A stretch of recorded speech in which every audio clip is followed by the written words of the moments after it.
Hello বন্ধুরা, good morning. এখন বাজে 7:30।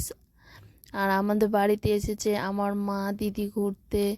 আর আমার দিদি ঘুমিয়ে আছে। এই দেখো, আমার মাকে রুটি বানানোর জন্য বলছিলাম, আর যেমন কথা তেমন কাজ, আমার মা রুটি বানাতে বসে গেছে। আর এইখানে আমার শাশুড়ি মার সঙ্গে গল্প করছে আর রুটি বানাচ্ছে। আর এই দেখো, আমাদের রান্নাঘরটা ভেঙে গেছে, সারিয়ে তোলা হয়নি। আমার বর কাজে যাবে, তার জন্য এত সকালেই রুটি বানাচ্ছে।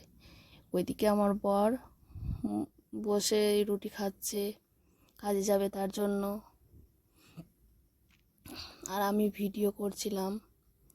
এই যে দেখো, এখানে বসে খাচ্ছে রুটি।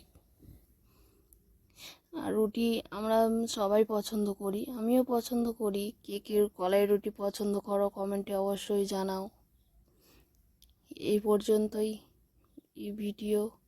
সবাই ভালো থেকো।